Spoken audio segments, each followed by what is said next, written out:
গীত সংহিতা বইয়ের অধ্যয়ন শুরু করছি, যাকে পুরাতন নিয়মের প্রশংসার বই বলা যেতে পারে। এই বইটিতে নানা ধরনের গান রয়েছে, যেমন ধন্য ব্যক্তি বিষয়ক এবং উপদেশমূলক গান। কিন্তু এই পাঠে আমরা গীত সংহিতার সবচেয়ে পরিচিত ধরনটির দিকে নজর দেব, আর তা হলো উপাসনামূলক গীত। ব্যাপক অর্থে উপাসনা বলতে বোঝায় কোনো দেবতার প্রতি গভীর শ্রদ্ধা প্রকাশ। কিন্তু যারা একমাত্র সত্য ঈশ্বরের উপাসনা করেন, তাদের জন্য বিষয়টি আরো গভীর। ঈশ্বরকে এবং তিনি কি করেছেন, এই দুই বিষয়ে সঠিক প্রতিক্রিয়াই উপাসনার কাজ হিসেবে গণ্য হতে পারে। আমরা যদি আমাদের প্রতি ঈশ্বরের ভালোবাসার জবাবে অন্যদের সাহায্য করি, সেটাও উপাসনা। আমরা যদি অনুতাপ করি, ঈশ্বরের আদেশ মান্য করে চলতে চাই এবং তার অনুগ্রহ ও করুণাকে স্বীকার করি, সেটাও উপাসনা। আমরা যদি তার মণ্ডলীতে সেবা করি এবং তার পরিত্রাণের সুসমাচার ছড়িয়ে দেই, সেটাও উপাসনা। তবে উপাসনার সবচেয়ে সাধারণ রূপ হলো ঈশ্বরকে এবং তিনি কি করেছেন তার জন্য তাকে প্রশংসা করা।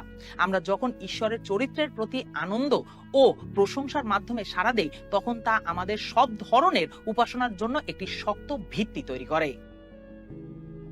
গীত সংহিতা 100কে উপাসনামূলক গীতগুলোর মধ্যে চূড়ান্ত গীত বলা যেতে পারে, যদিও এতে মাত্র 5টি পদ রয়েছে। চলুন আমরা একসাথে এটি পড়ে শুরু করি। হে পৃথিবীর সমস্ত লোক, তোমরা সদাপ্রভুর উদ্দেশ্যে জয়ধ্বনি করো, খুশি মনে সদাপ্রভুর সেবা করো, আনন্দের গান গাইতে গাইতে তার সামনে উপস্থিত হও।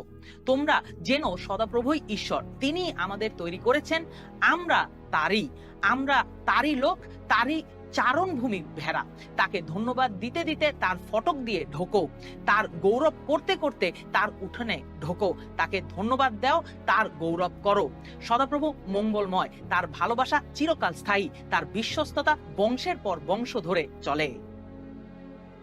এখন গীত রচক যখন উপাসনার এই ছবিটি তুলে ধরেন, তখন তিনি দেখান যে আমাদের অবশ্যই কৃতজ্ঞতা নিয়ে ঈশ্বরের সামনে আসতে হবে। আমাদের খোলাখুলিভাবে স্বীকার করতে হবে যে প্রতিটি ভালো জিনিসই তার কাছ থেকেই আসে। আমাদের আশীর্বাদগুলো গুণে দেখতে হবে এবং কৃতজ্ঞ হৃদয়ে সেগুলো উল্লেখ করতে হবে। ঈশ্বরকেই সব কৃতিত্ব ও মহিমা দিতে হবে। কৃতজ্ঞতা, অথবা যাকে আমরা ধন্যবাদ জ্ঞাপনও বলতে পারি, একটি শক্তিশালী আত্মিক চিকিৎসা। সাধারণভাবে দেখা যায় যারা কৃতজ্ঞ নয় তারা আনন্দিতও নয়। পুরো শাস্ত্র জুড়েই আমাদের বলা হয়েছে জীবনের দিকে কৃতজ্ঞতার দৃষ্টিভঙ্গি নিয়ে তাকাতে। এই মানসিকতা আমাদের হৃদয়ের মনোভাবকে তাৎক্ষণিক ও সময়ের সাথে সাথে পরিবর্তন করে। এটি আমাদের মনকে সেই ভালো বিষয়গুলোর দিকে কেন্দ্রীভূত করে যা ঈশ্বর বিশ্বস্তভাবে দিয়েছেন, এবং নেতিবাচক বিষয়গুলো নিয়ে অতিরিক্ত চিন্তা করা থেকে আমাদের দূরে সরিয়ে দেয়। আমাদের জীবন যতই ভালো হোক না কেন, সবাই কিছু না কিছু অভিযোগ খুঁজে পেতে পারে। কিন্তু যাই ঘটুক না কেন, সবসময় কৃতজ্ঞতার জায়গা খুঁজে পাওয়া উচিত এবং আমরা তা করতে পারি। কৃতজ্ঞতা নেতিবাচক বিষয়ের মধ্যেও ইতিবাচক দিক খুঁজে নিতে শেখায়। ডিক উডওয়ার্ড নামে একজন জনপ্রিয় বাইবেল শিক্ষক কৃতজ্ঞতার মূল্য বোঝানোর এক অসাধারণ উদাহরণ। তার কর্মজীবনের শীর্ষ সময় হঠাৎ করেই তার শরীর কাজ করা বন্ধ করে দেয় এবং শেষ পর্যন্ত তিনি নড়াচড়া করতেও অক্ষম হয়ে পড়েন। তিনি বিছানায় শয্যাশায়ী হয়ে যান এবং সবকিছুর জন্য সম্পূর্ণভাবে অন্যদের উপর নির্ভরশীল হয়ে পড়েন। শুরুতে তিনি হতাশ ও বিভ্রান্ত হয়ে পড়েছিলেন। তিনি ভাবছিলেন কেন ঈশ্বর তার কাছ থেকে সবকিছু কেড়ে নিতে দিলেন। পরে ঈশ্বরের সাহায্যে তিনি বুঝতে পারেন যে তিনি সবকিছু হারাননি। তিনি এখনো চিন্তা করতে ও কথা বলতে পারেন। এটি ঈশ্বরের দেওয়া একটি উপহার ছিল, আর এর জন্য তিনি কৃতজ্ঞ ছিলেন। জীবনের সবচেয়ে কঠিন সময়েও তিনি ঈশ্বরের বিশ্বস্ততা ও যোগানের কথা স্বীকার করে যাচ্ছিলেন। উডওয়ার্ড তখন যা করতে পারতেন সেদিকেই মনোযোগ দিতে শুরু করলেন, যা করতে পারতেন না সেদিকে নয়। অল্প সময়ের মধ্যেই তিনি তার জীবনের এবং কণ্ঠের জন্য ঈশ্বরকে ধন্যবাদ দিতে লাগলেন।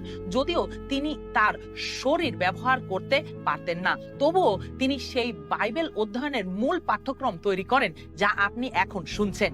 ডিক উডওয়ার্ড ঈশ্বরের মঙ্গলময়তার জন্য তাকে প্রশংসা করেছিলেন, এমনকি যখন মনে হচ্ছিল ঈশ্বর তার কাছ থেকে সবকিছু কেড়ে নিয়েছেন।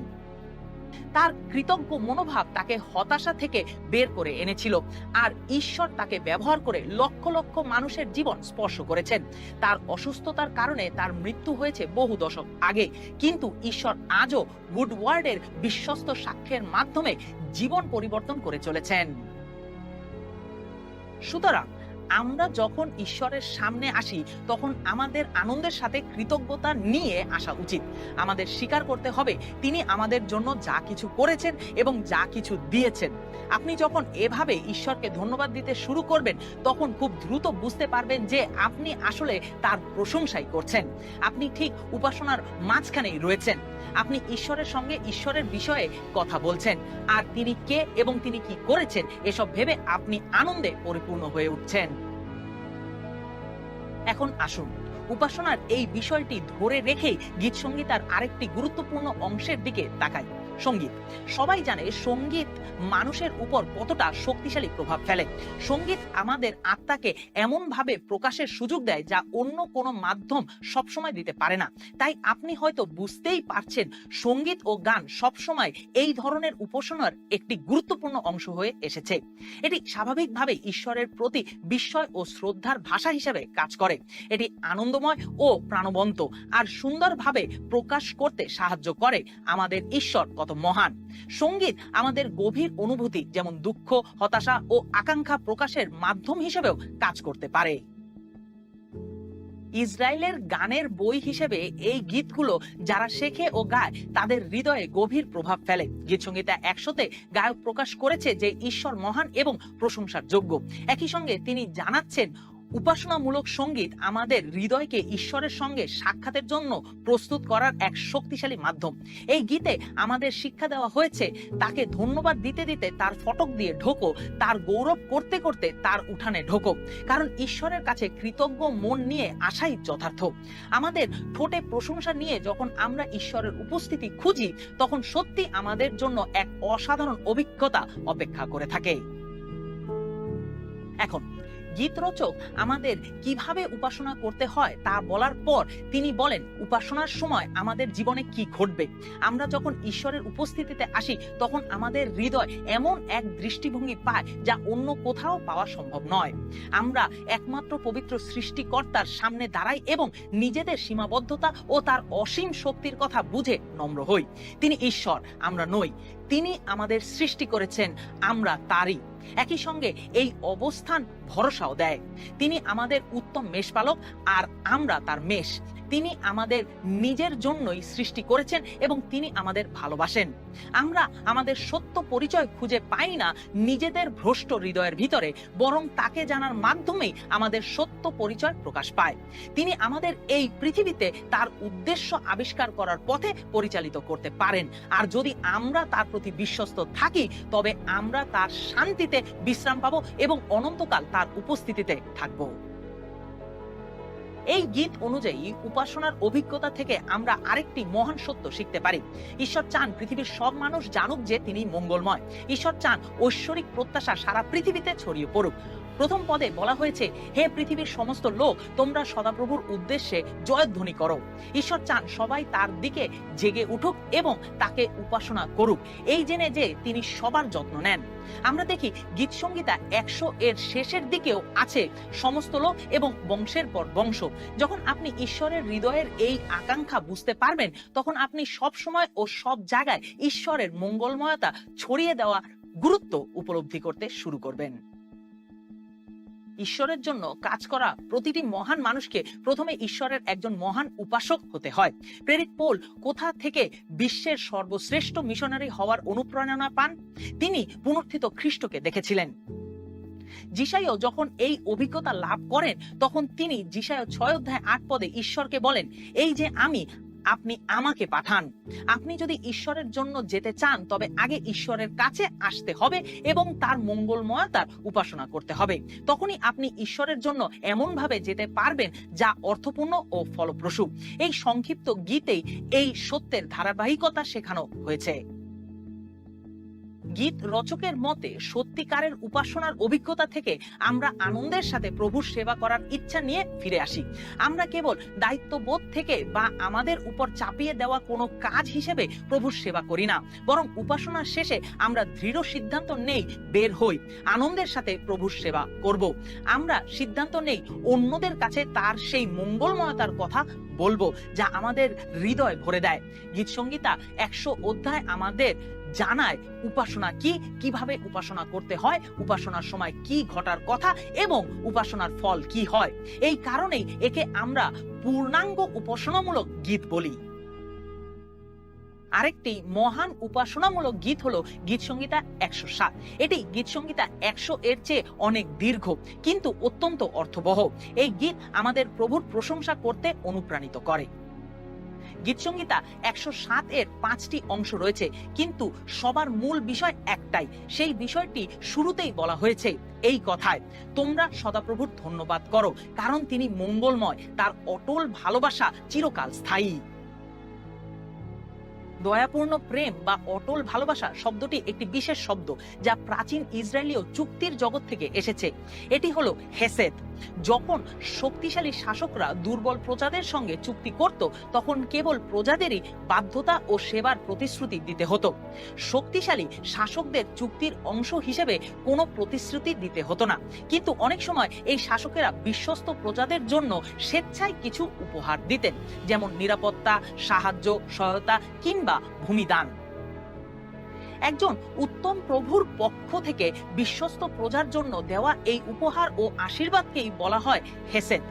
বাইবেলে যখনই দয়াপূর্ণ প্রেম ও অটল ভালোবাসা শব্দটি পড়বেন তখন এই বিষয়টি মনে রাখবেন।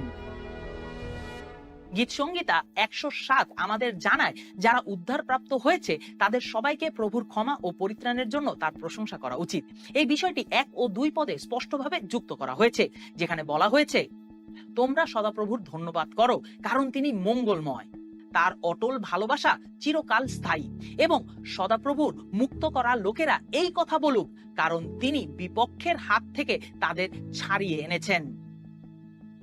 এই গীতে আমরা দেখি প্রভু তার লোকদের শত্রুদের হাত থেকে উদ্ধার করেন, প্রান্তরের ক্ষুধা ও তৃষ্ণা থেকে উদ্ধার করেন।